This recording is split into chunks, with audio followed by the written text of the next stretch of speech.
All right, so this one, what I want to do, here's the equation of this parabola, and I want to find the coordinates of the max point, which is going to be somewhere up here. Now, the one thing I know about that max point, okay, is that the gradient at that point is 0. I know that a max or a min, one of the main qualities is the gradient at that point is 0. So one of the first things I'm going to want to do is find the gradient function. And in calculus, that means differentiate this first. Before I differentiate that, though, I do need to expand it. Because when I do the calculus, I want to get rid of the brackets. Okay? So the first thing I'm going to do here is just expand that through. Okay, so I expanded the original equation, and I get this. I haven't done any calculus yet. Now, I'm going to do the calculus. And you can write y dash or dy by dx. I'm going to write dy by dx just to get used to that notation. So we know that's the gradient function. And it's a pretty easy one to differentiate. 3x goes to just 3. The next term goes to minus 1.5x, because 2 times 0.175 is 1.5, and that exponent is 1. So there's my gradient function right there. Next up, what I told you to do is, there's the gradient function. What's the gradient? Or sorry, we know that at the max, that equals 0. The gradient of that max point right there is going to be 0. So set this equal to 0 and solve for x. It better be 2. Okay, so every max-min application problem will be setting the gradient function equal to 0.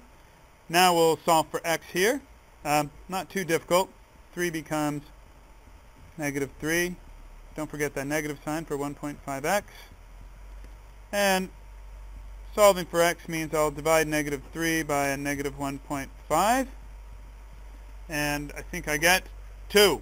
And I said I should have got 2. All right, lastly, I want to find, okay, so that's going to be 2 right there. And if I want to find the height, or the y coordinate, I take 2 and substitute it back into my original equation. So substitute x to find y. Okay, plug 2 into the original equation.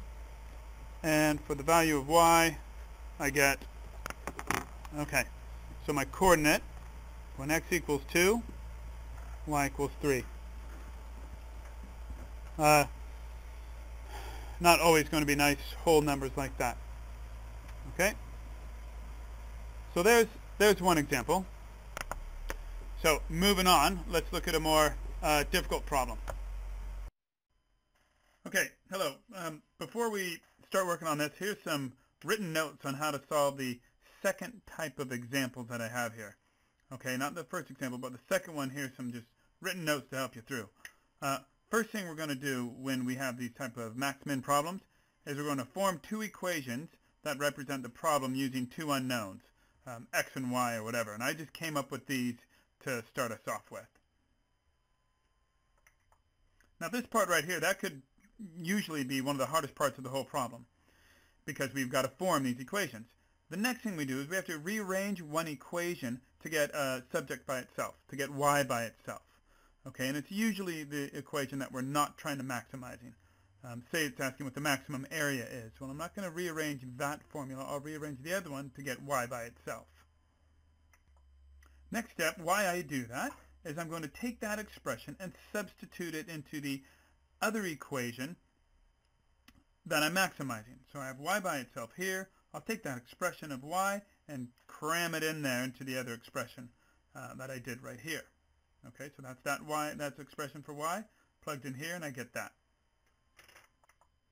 After I do that, I'm going to have to differentiate this, so I need to simplify if I can. And simplifying in this case, in a lot of cases, means expanding those brackets, getting rid of the brackets and multiplying it through right here. Okay, now it's time to do some calculus. Now I differentiate that equation. After I differentiate it, since it is a max or min problem, I set that equal to 0 because that's the gradient function, and the gradient at the max or min is equal to 0. So I set that equation equal to 0 and solve for the x value. after I get that x value, what I do is I substitute that back into one of my original equations to find the other variable. In this case, it would have been y.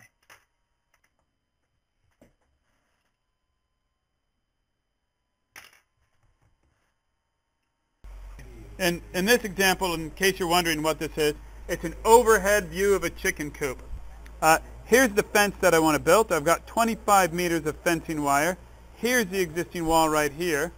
And I want to find the dimensions of the coop that's going to maximize my area here. Now, before I begin, and I want to find its area. Okay, so right now, this problem's hard because you have to set it up. What do we know about this shape? I should have said it's a rectangular. So if it's a rectangular fence, I know that's x, that's x. Those two sides are going to be the same length. And this guy is going to be another variable. That's going to be y. What's my buzzword here? My buzzword is maximize. That means I'm going to use calculus. So anytime you see that word, highlight it, learn it, know what it means. Okay, now we're going to set up two equations using x and y. We're going to set up two equations. So this is a problem, actually, simultaneous equations and calculus. What's one thing I know? One thing I know is that the area of this rectangle is base times height, or x times y. What else do I know? I know that the perimeter of the fence, besides the wall, is 25 meters. So that means that 2x plus y is 25 meters. I'll leave meters off of it. So you have to come up with those equations first step. Okay, that's why this is hard, because we're not giving you those equations. You've got to formulate it. Next step. Okay, it is a maximizing problem, so we're going to want to get a function and differentiate it. But before I do that, I'm going to want to change one of these subjects. I'm going to want to take one of these equations and get a variable by itself. Okay, so I'm going to choose this one right here, and I'm going to get y by itself, and just say y equals, I'll take that positive 2x and shift it to the other side, negative 2x plus 25.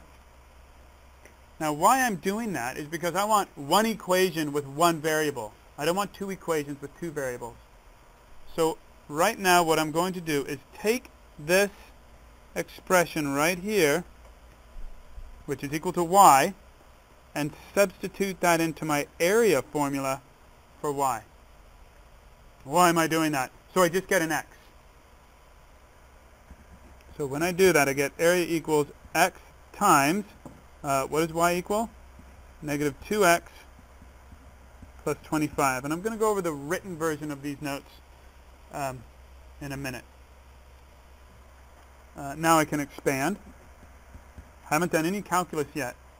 I can expand it because before I do the calculus, I don't want any brackets. I get negative 2x squared plus 25x. Okay, so let's just stop there, make sure I have everything straight. Now comes the calculus. It's a maximizing problem. What does that mean? That means that I'm going to differentiate it, set it to 0, and solve for x. So let's differentiate it right now. And I get negative 4x plus 25. Look, I mean, my notation, I can just do a dash. Now, see, this doesn't even have anything to do with a curve. Well, it does, because this would graph into a curve. But it's a maximizing problem, so I'm leaving the curve out of it. I'm just looking at what I'm given. Set that equal to 0 and solve for x.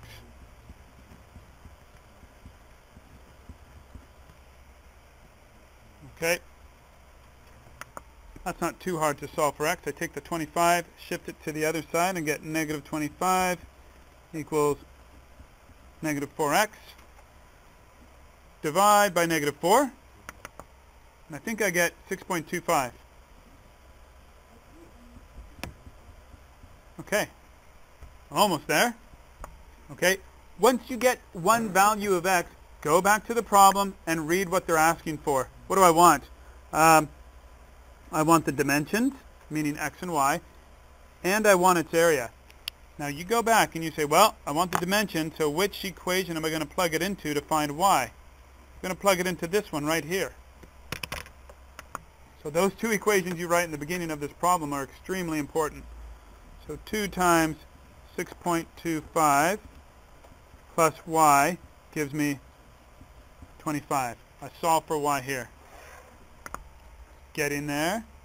So y will give me 12.5. Okay? Okay, so I have the dimensions of my chicken coop. It's 6.25 meters by 12.5 meters.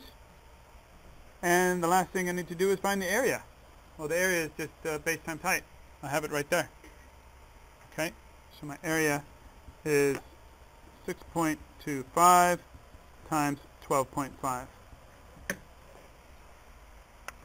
Okay, I didn't do any rounding here. I left that to 3 decimal places to get the area.